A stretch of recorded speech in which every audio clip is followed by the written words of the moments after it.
Someone You Should Know, a program about people you know and even more that you don't.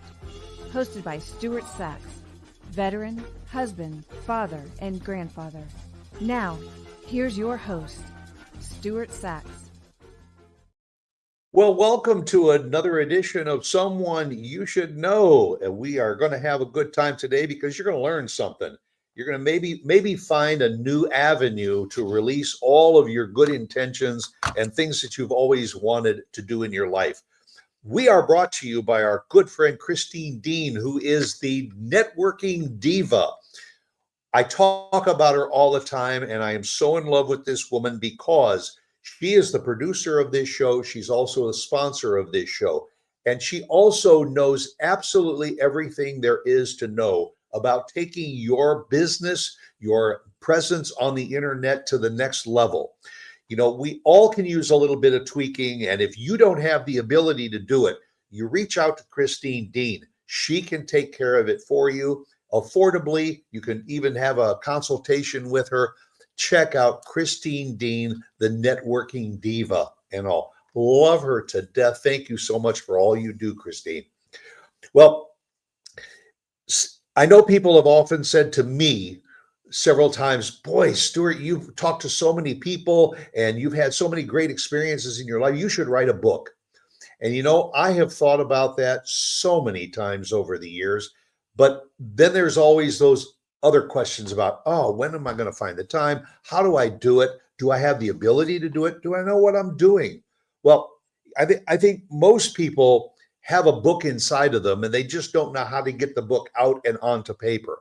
Well, today you are going to meet the most published author that you've never heard of, Maggie Mills. Maggie, how are you? I am delighted to be here and chatting with you. And let me tell you, I love that intro. I was sitting here dancing. It's Fun.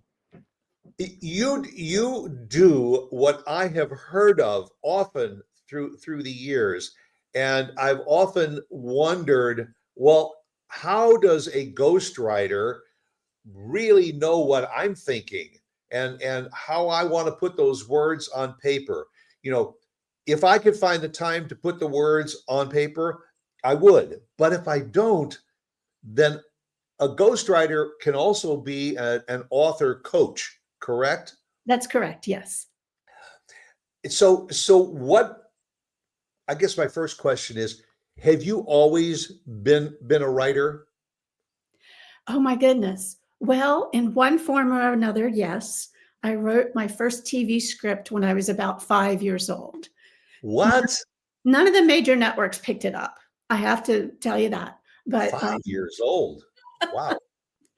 my mother was very creative, and in the process of trying to keep me occupied, she had me write a TV script, and then we made like a storyboard for it and a little Right. tiny television out of a shoebox, and then we rolled my I did the illustrations, and we rolled it through the TV box, and that was my first. My mother always encouraged it. Was So your mother in that business?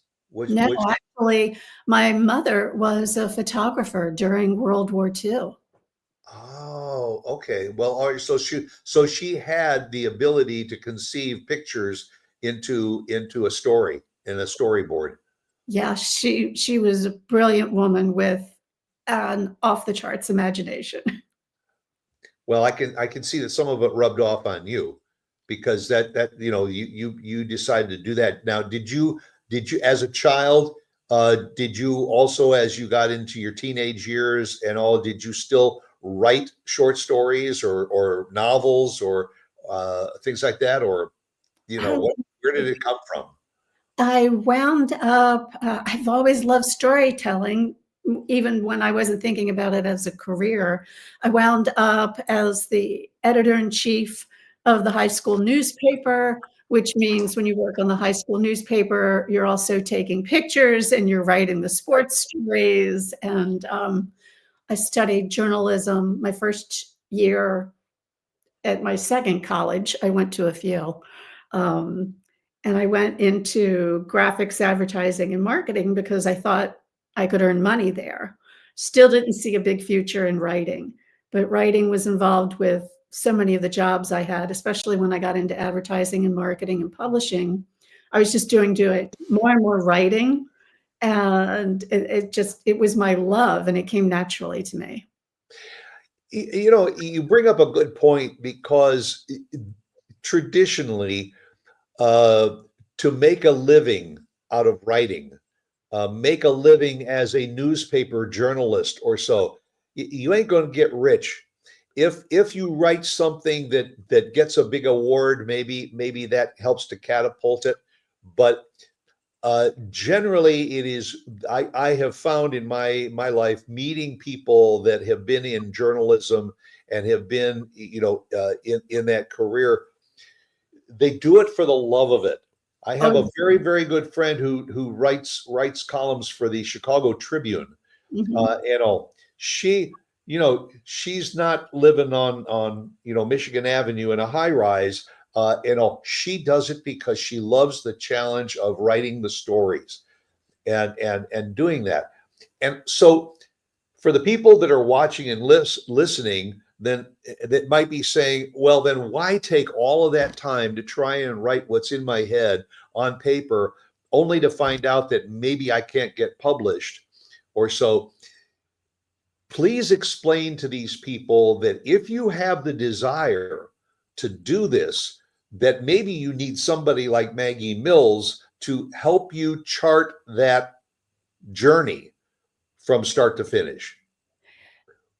I am a literary enabler when it comes to that, because it's about so much more than the money you're going to earn from the sale of your book. And for virtually every author I work with, that is their goal, something other than using the book alone. And you can earn money from a book. And there are multiple revenue streams that you can engage because you have a book. Mostly it's people who have a story to share, and they can't not share it. They need to get it out. Even if it's a business book, and I work on a number of those, people have been in their particular industry for a certain amount of time. They want to share their knowledge. They want to use that book to help their speaking career. And it's always about they have information to share. And it becomes so valuable to them. The process of writing the book can be very much like therapy, because we have conversations in the process of writing the book, just like you and I do. And you know that it's like a brainstorming session. What the other person says will remind you of something that had been buried for years. Like, oh my gosh, I just thought about this thing. And that's what brings out the detail in the book, these type of conversations. So if I'm thinking that I want to write about either a specific event or just my life in general, I sit down with you and I'm like the patient on the couch talking to the therapist. You take the notes, you listen to the stories and all, and then you use your expertise to weave those conversations and thoughts into words on a page. Yes, I will record the calls, and then I get a transcript made from the calls. And I work from that. And the first thing we do when we're working together, and I call them the author, I might be doing the typing, but they're the author. It's their story. And the first thing we do is we work on some organization. Who are you writing to? What do you want to say to them? What's the point you want to get across? We make a very simple outline like you would do in high school, very simple outline.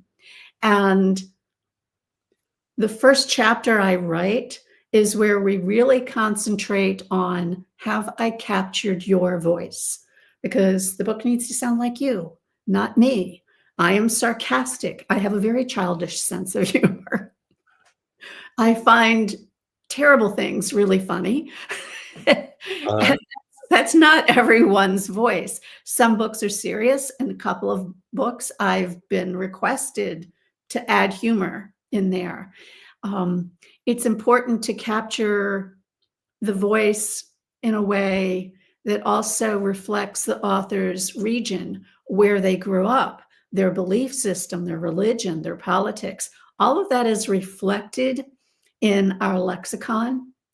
So by working from the transcripts, I am reminded not just of the points we want to make, but some of the exact words that the author uses.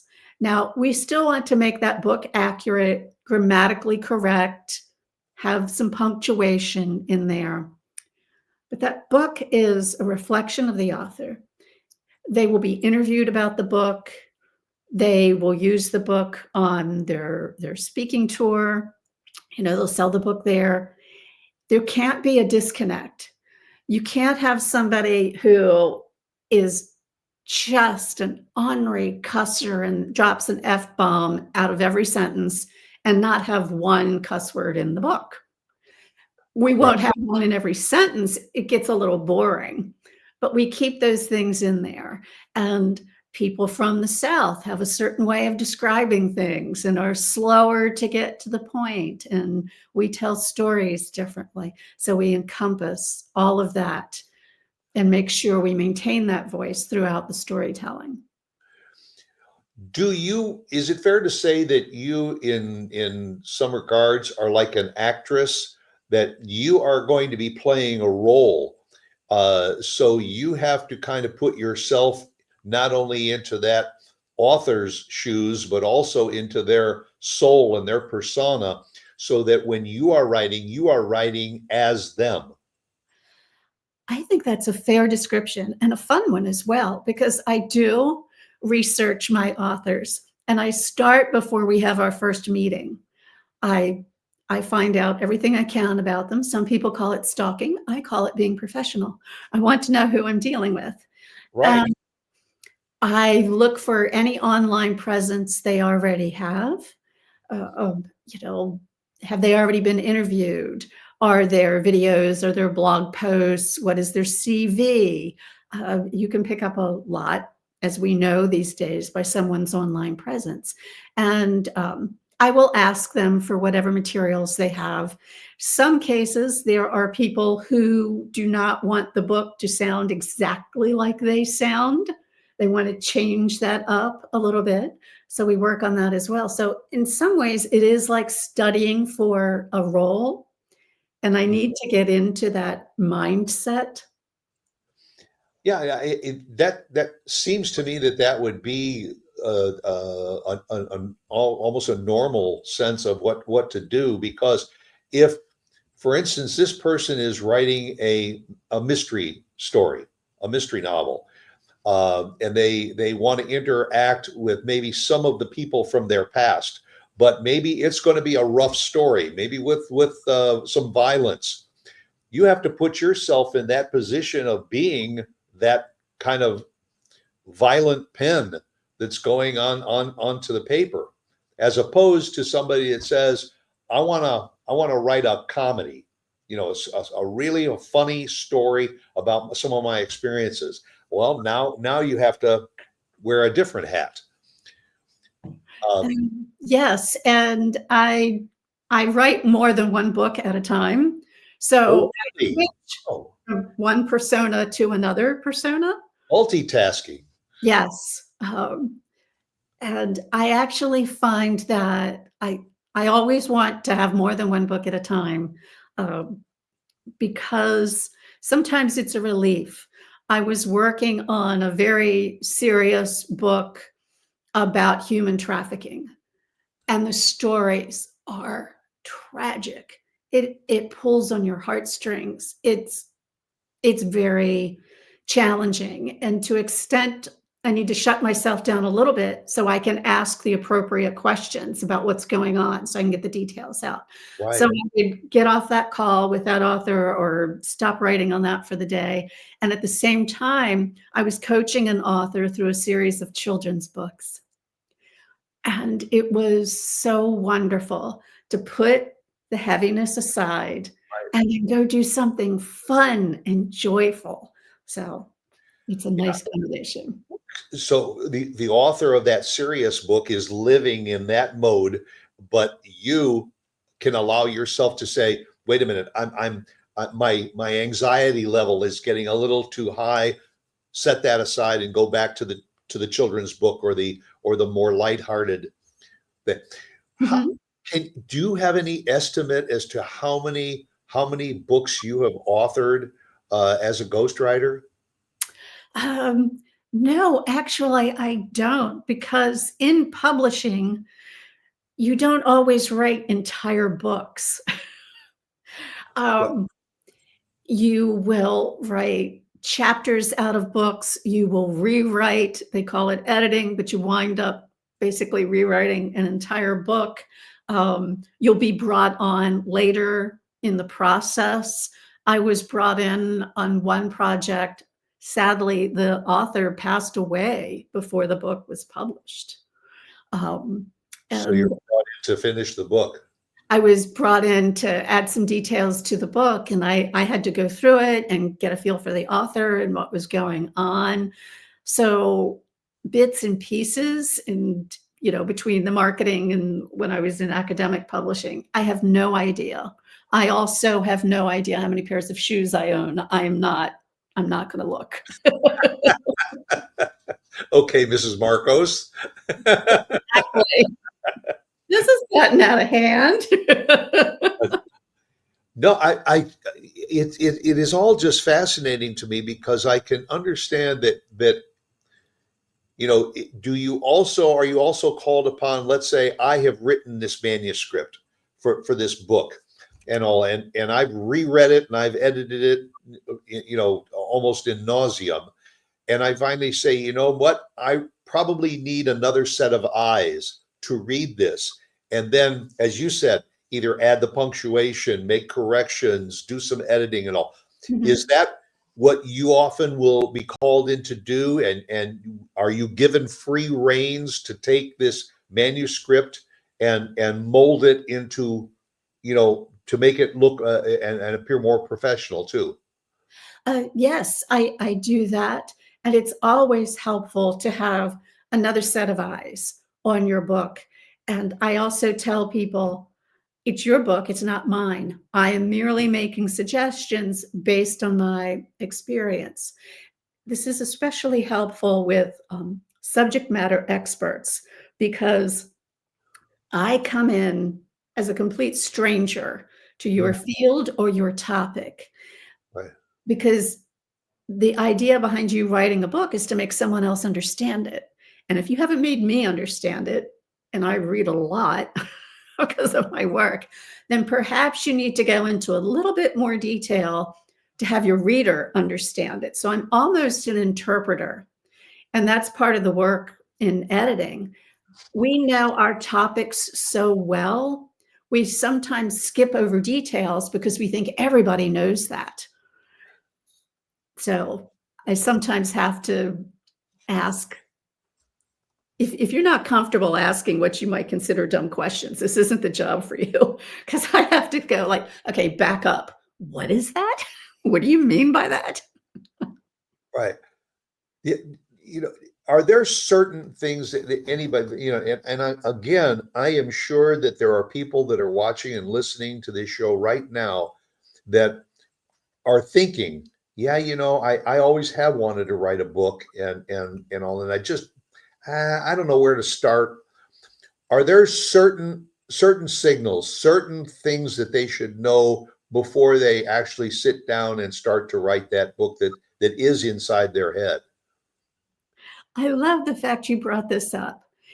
If it has ever crossed your mind, I really ought to write a book. Or if you're reading a book and you say, I could write something like this, Hmm. that's all you need. If it has crossed your mind, if it is in your heart, I'm going to encourage you. And there are a myriad of ways to make that happen. And the big obstacle is writing a book is huge. I might as well build this 3-story house by myself. That can be overwhelming.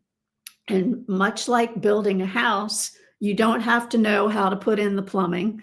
You don't have to know how to hang drywall. It's your vision, your house. There is always someone you can employ who is an expert in that area to help Well, you with it. yeah, like a designer. Exactly. And publishing has changed in such a wonderful way. It is much more accessible and affordable for people to get their books published. And I absolutely applaud that. People can go from I'm going to, DIYers, I'm going to do everything myself. I'm going to do all the writing, and I'll get my friend who lives 2 doors down to do the proofreading, and I'm going to go in Canva and design the title, and I'm going to load it up on Amazon myself.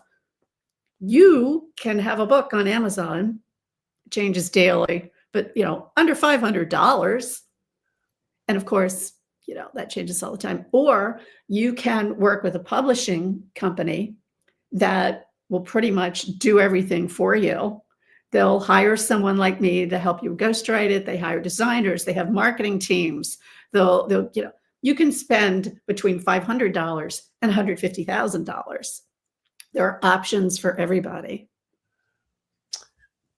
So now the people that are watching and listening are saying, "Oh boy, I didn't know it would be that much of a, much confusion." But the idea is to reach out to somebody like yourself and have questions and say, "Look, I spent my career as an emergency room nurse, and I have seen things that are heartwarming. I have also seen things that have made me want to run over and grab a bucket." Mm-hmm. So, how do I take what I have learned in life and all, and then put it on paper? Because for somebody like that, it might be very hard to have to relive all of those occasions again. But what you would do would be to research all of those things that they have done and then put them in some kind of an order and an orderly manner. Am I correct? Yes, we decide together what should be included and what is extraneous to the story. There's usually when people are ready to work with me, they're ready to retell the stories. Sometimes not every aspect of the story, and they need to work their way up to it. And writing is very much like therapy. I need to get this out. I know it might be difficult. One of the things, and I wish I could remember, it was a famous female author, and I read this quote, and it was something along the lines of, you need to write from the place where you're healed, not when you're in the middle of the trauma. Because yes, sometimes we can't even talk about things that are very, very painful for us. However, many times when people are in the middle of something very difficult, they keep diaries. There's a Journals. website, yeah, they journal. There's a website service for people and their families who are in hospital care, and I can't think of the name of it right now, and where they can sort of give everybody this website and inform all the friends and family in one note about everything that's going on with this patient.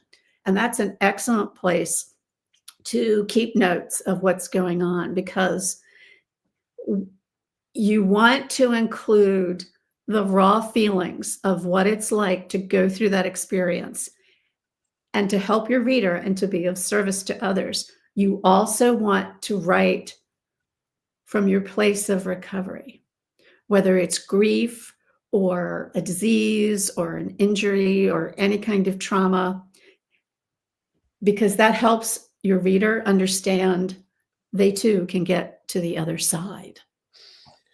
Well, and I think especially in that genre that we're talking about, where somebody has gone through a tragedy, Mhm. once you've gone through the tragedy, you look for this word called closure.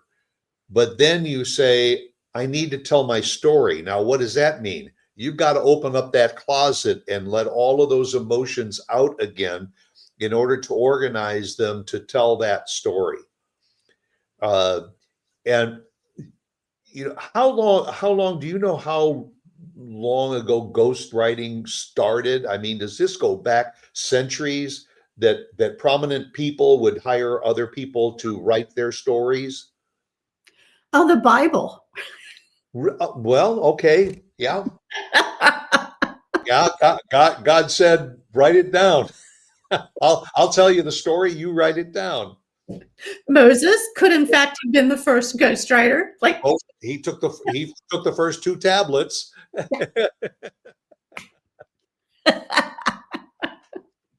But and I would imagine that the hierarchy, it was something that they were not going to take the time to do because they could get other people to do it.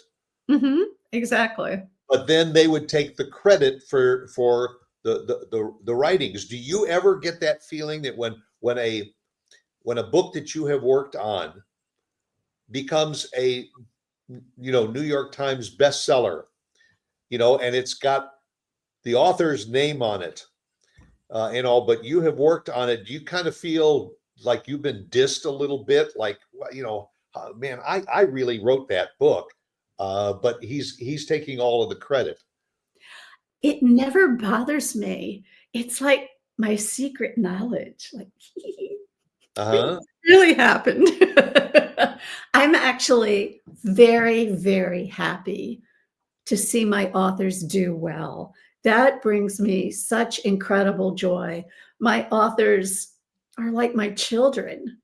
I, I want to nurture them. I want to encourage them. And then when we're finished the book writing process, I have to kick them out of the nest. Okay, it's time to talk to your publisher now. I'll be here if you want to call me, but off you go. So I'm so happy for them. Yeah. Folks, maggiemills.com, very simple website. Go to it. There's a lot of very interesting information. It's a very condensed website, and all, but there's a few little tips and things that you say in there that really kind of get you to think about how to do the process of writing a book, especially if you are not a a studied author. You have studied journalism and know how to do it, but you've always wanted to do it. How is it how hard is it to keep yourself involved in the story of a book, and then but also to be separated from the book?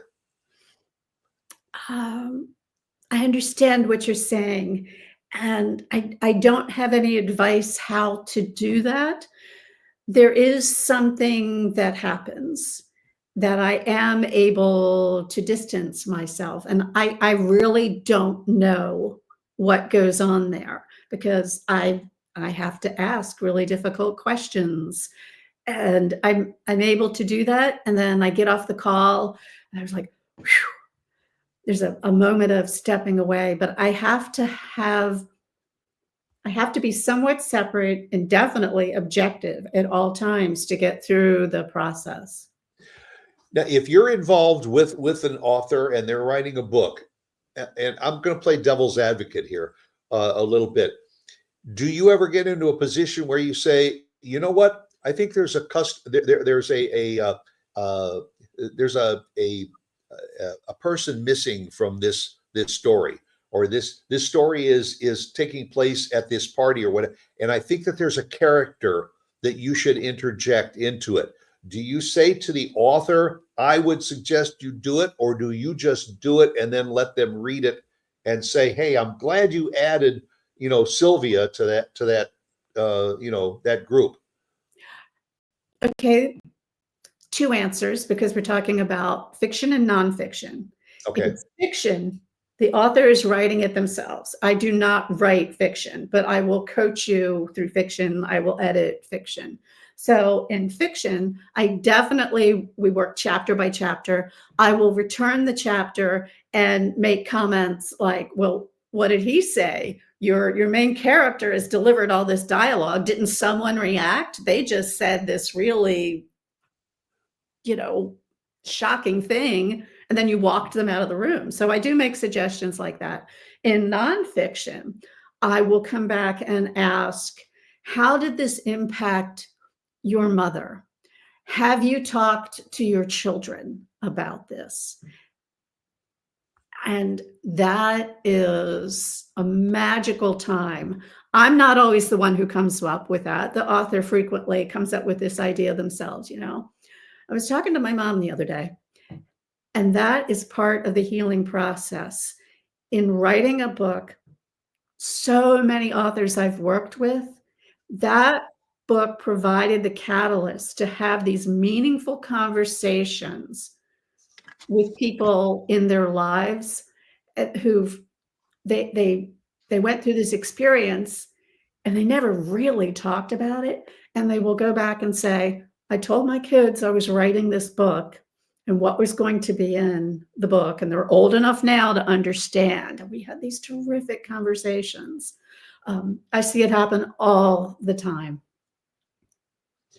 Do you ever find yourself in a position where somebody wants to come to you and have you assist with writing a story, and you say, "I'll help you with the story, but I'm not sure how popular this is going to be." You know, let's say it's an architect who wants to write a book about how to design a high rise. You might say, "Oh, that sounds very interesting." Uh, or do you just say, If you're asking me to help with it, I'm going to help you with it." I learned a very valuable lesson when I was working at the ad agency, because I was brought up in the industry and I was trained. We do quality work. We have all these checks. We do things the best of our ability. We hire the best vendors. Quality, quality, quality. Doing it all the right way. That's how I grew up in the industry. And the owner brought in an account that just turned my aesthetics inside out. I could not believe we were doing this. This person owned a chain of retail establishments. And my career was spent finding a photographer, overseeing photo shoots, doing press checks, total quality. This person hand wrote their ads. They weren't even typeset. It looked like it was written down on a sheet of a composition book. And I went, did they hire us to actually do this? No, do it like this. Well, I had to go through and help that get produced. And those ads and that process made so dang much money, I had to eat crow. So I learned that what I like, and I saw a lot of stuff in advertising I thought was awful, and it made a lot of money, and everybody was happy. So my opinion is not the last word. I am happy for them. I hope they all do well. And things I just, it could work. It could work. I am not the harbinger, not the harbinger. That's not the one I want. Arbiter of good taste. There we go. Well, that's what we were talking about earlier when we said it's always good to have a second or third or fourth pair of eyes look at the project, because if four people look at that book manuscript, they may come back with four different opinions. You may end up, with two that positive, two that are negative, and you want to take the positive and negative points and weave those together so that it ends up being better for the whole manuscript. Yes, and I always take the publishers into consideration, their opinions, because they know what is selling today, what is popular today, what is trending. And that can be important to people depending on how they want to use their book. Some people just want to get the story out. It's their legacy. It's a beautiful story. They don't really care what's top on the New York Times bestseller list. Their story is really important. People who are making bigger investments and have business ideas about that book, you want to know everything. You want to know the covers that are trending, the colors that are trending, the topics, the categories, the typeface, how to place it in Amazon, the best time to release it. And the publishers are on top of that. And I defer to them. You ever written a book about dogs? Let me see. I happen to be looking No. over your shoulder there at your dog that's on your bed. Oh, wait a minute. There we go. She heard you. Just crawled up there and thought, oh, I'm going to check this out too. Some have you interacted with some really famous people in helping them publish their books? I have interacted with people who are known publicly in a number of fields. And, you know, discretion is the part of my business. I never give names away. Okay. And the people you would think would be high maintenance and difficult are lovely. And the people you think who are warm and fuzzy. And the opposite can be true. I know that. I have lived that myself in the past. But in reading over some of the information, folks, this is the information that I got about Maggie. She has worked with lawyers, preachers, bikers, educators, athletes, entrepreneurs, cybersecurity sleuths. Now that must have been a fun one. It actually was a lot of fun. And even a few actors. You mentioned that you work with psychics and politicians, and also it seems like there is no playground that you're not willing to play on. So far, there hasn't been. And I intentionally welcome clients, authors, collaborators who are different than I am, because it gives me an opportunity to learn about them. It puts me in a position of, I cannot prejudge you because maybe we don't think alike on religion or politics. Mm-hmm. It's a wonderful exercise in not being judgmental, in stepping away from my ego, because it's their story, not mine. And I recommend that in whatever line of work we are, embrace people who are different than you. You're going to learn a lot. You're going to see you're more alike than you are different. And you don't have to agree with them at the end of the day, but you learn where they're coming from, and that's so valuable.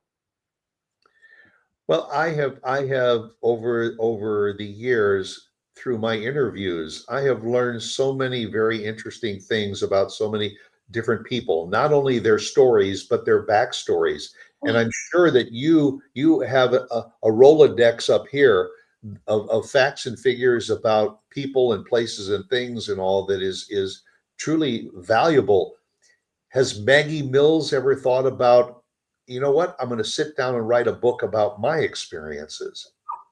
My PR person keeps telling me, Maggie, write your book. I'm too busy. I'm still creating all these memories and doing all of these crazy things. And I'm just having too much fun. At some point, I don't do anything I tell other people to do. I'm not keeping notes about it. I'm forgetting half of the details. My friends remind me. We'll all get together and they'll remind me of something I said or something I did. I'm like, oh yeah, right. That's pretty funny. When you work with an author, have you had authors that have said, you know, you have been so helpful in helping me put this book together that I want you to be able to take some credit, and the book will be you know, written by so and so with, you know, help from Maggie Mills, or you strictly like to be left out of the limelight? I have been given subtle credit, which is more than enough for me. there will be a mention of me, but not exactly what I did. Like in And a I'm forward or an acknowledgement page or so? Yes, my name gets mentioned, and there are a few occasions where I'll get a copy of a book, and people will say, "Look on page 4," and I go, "Oh my gosh, oh, I'm there." I It's not necessary. I truly receive so much joy from watching their success. That's enough for me. And then when I do see my name in print, I'm all 5 years old. Now, if there's somebody that's watching and listening to the show that says, you know, ghostwriting sounds like something I might be interested in, can they reach out to you and ask questions about how to get started? Yes, I've had a few calls with people about this recently. And here's the first thing. This is like the gatekeeper statement. If they want to do this, I say, you need to like people. And that gets rid of a lot of people who think they want to be a ghostwriter, because people look at it as a cool way to earn a living, and it is. They think it's something they can do from home, and they can, but it is not a job for certain types of introverts because of this type of thing right here. Okay. A lot of conversation that goes on. You have to be comfortable with hearing things that people tell you that don't align with your belief system. I've been in very serious conversations with people about the mating habits of gray aliens, um, Sasquatch, birds falling from the sky, all types of alien things, all kinds of beliefs. And you need to honor and try not to roll your eyes. But I'm coming from a place of, it could be true. I don't know. Just because I haven't met an alien doesn't mean they're not out there. And so people need to be very open-minded and non-judgmental and respectful. So it's more about attitude, personality traits than your ability to write.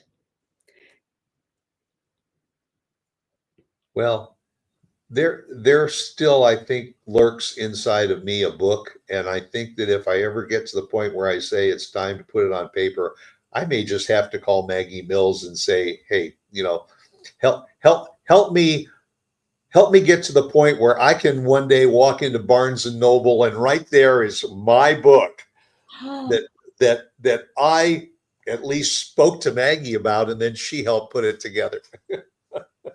That's a beautiful picture. And I truly encourage everybody, and this will sound like a plug, but I don't totally mean it that way. It can get expensive for people. It can get time consuming. It can be intimidating. So I started a YouTube channel where I could put little quick videos about things to know writing your own book, because the best ideas do not always come with the biggest budgets.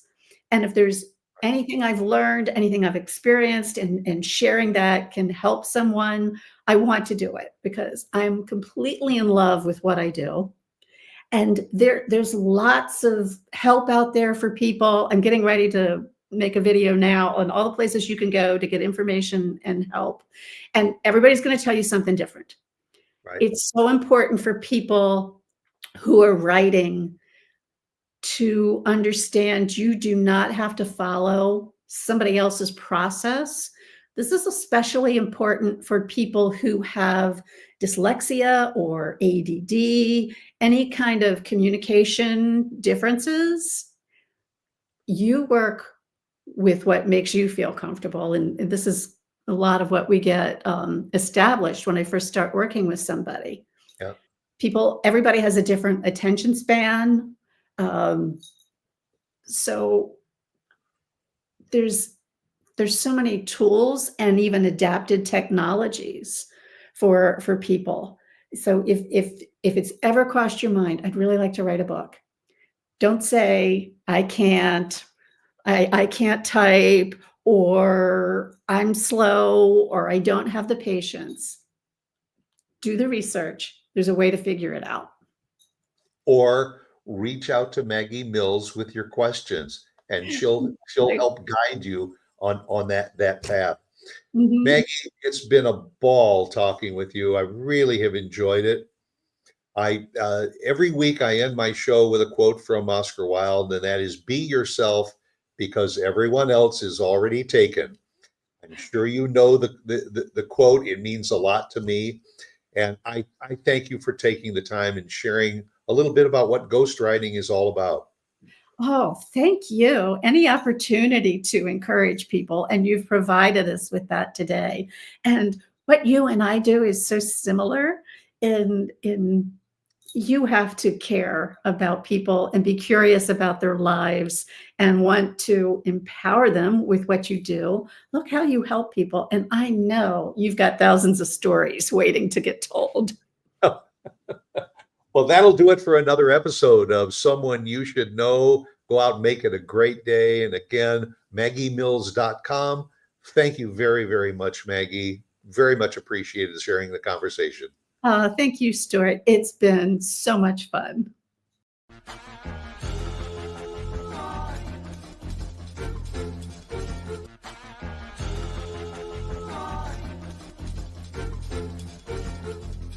Someone You Should Know